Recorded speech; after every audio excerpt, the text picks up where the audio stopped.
Good evening, everybody. How are we doing? I want to welcome you to the thread. I'm sorry I missed last week. I figured with it being Easter week, I would just take a week off, but we're back into it today. We're going to talk about embracing the divine covenant tonight. And we're going to dive into the critical theme that's found in Exodus and Deuteronomy and the accounts of the Israelite people, where they learned about covenant and code and what it was like to live life with a holy God. See, all this journey takes place around Mount Sinai. This is where God's people enter into this sacred relationship with him.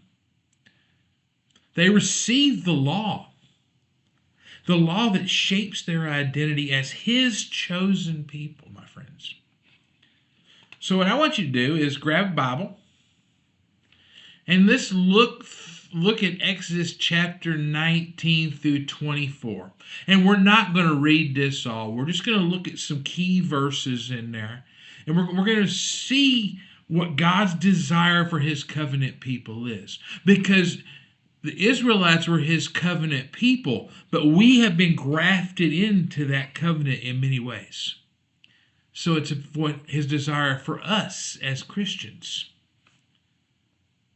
So I want you to picture it for a few moments. The Israelites, they're just now been delivered from Egyptian slavery for several hundred years. And they're gathered at the base of Mount Sinai. And God descends. He descends in power. He descends in majesty. He's shrouded in this thick cloud, and he invites them into a unique relationship, into a covenant. Exodus 19:5 and 6 tells us this.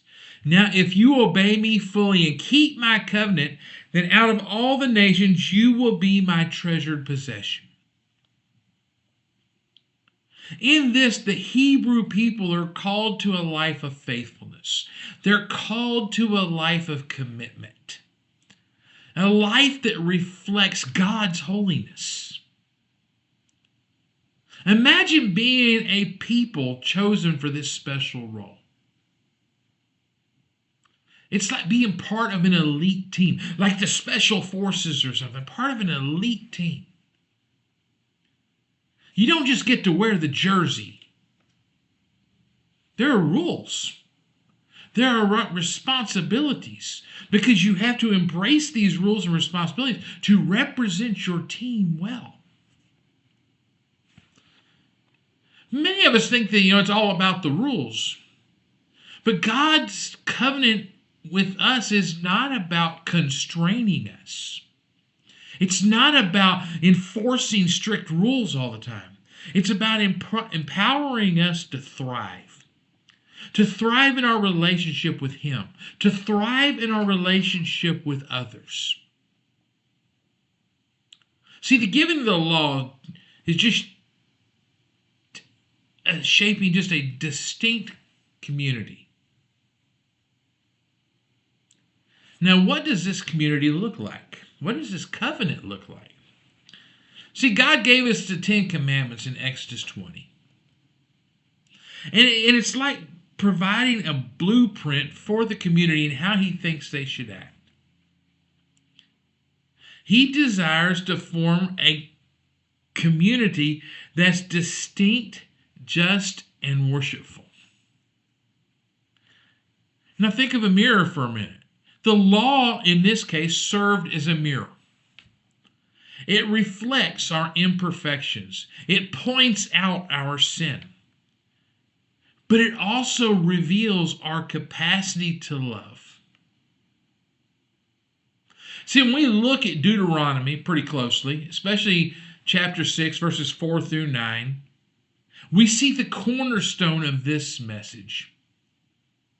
It's called the Shema.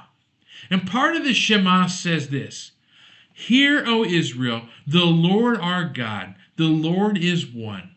Love the Lord God with all your heart, with all your soul, and with all your strength. The call to love here is foundational. It's not just a set of rules to obey, but to embody love in every area of our life. See, the law is like a fence. Have you ever thought about what a fence is for? Fences protect what matters. It keeps things out and keeps things in. When we put up a fence, we establish boundaries. They keep out the danger, and they preserve the safety of the things we want to treasure. In a similar fashion, the law functions like a protective fence around the community. It prevents chaos, and it provides structure. And when we have this structure, we can flourish together.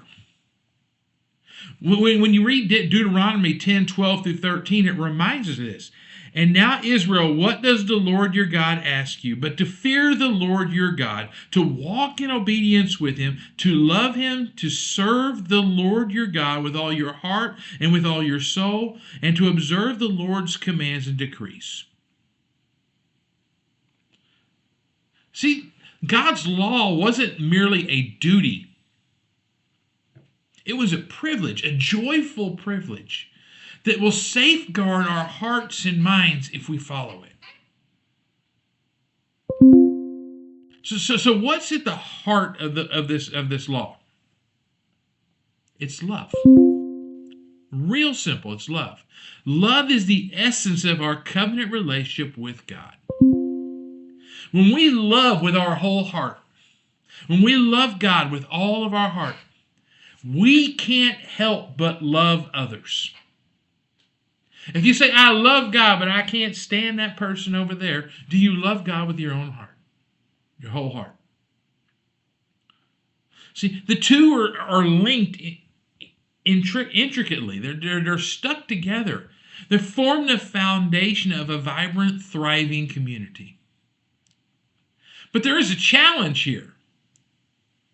We live in a world that often prioritizes individual desires. It actually wants them over communal well-being. See, we see it in our social media feeds, if you think about it. We see it in the news everywhere. The culture can tempt us to lose sight of what's important, which is God's covenant calling on us. So here's what we do practically. I want you to think about your daily decisions. Do they reflect God's love? In your daily decisions, are you nurturing relationships?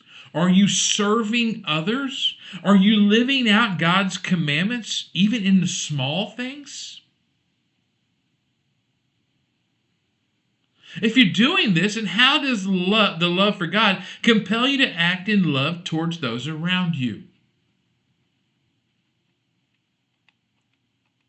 See, as we wrap this up a little bit here, let's remember that living under God's law is more than just rules. Living under God's law was far more about relationship than it ever was rules.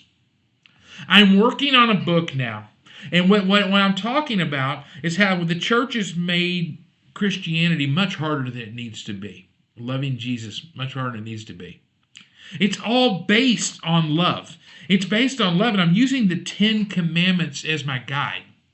Because if you love your neighbor, you don't steal from your neighbor. You don't covet his wife. You don't want his stuff. And if you love your God, you don't offend your God. You don't blaspheme your God. It's all about love. It's all about that covenant. See, the law is simply the guide to lead us towards flourishing. Not just as individuals, but as a collective community of faith. See, when we embrace God's covenant, my friends, we're invited into something transformative. Because we're not just following a list of do's and don'ts in our walk. We're responding to the heart of a loving God who wants nothing more than relationship and closeness with us. So, my friends, as you go through this next week a little bit, I want to challenge you to reflect on the role of God's law in your own walk, in your own life. Use the law, use the covenant as a mirror to examine yourself, an offense to protect your community, and maybe even a guide to leading you into a deeper love and fellowship with God and with your neighbors. So, my friends, let's step into the covenant that the Israelites had with God. Let's step into that covenant ourselves. Let's live boldly in our identity as His chosen people. Because, my friends, together we can cultivate a community that embodies justice, love, and worship. I want to thank you for joining me tonight. Till next time, keep shining His love. Have a great day.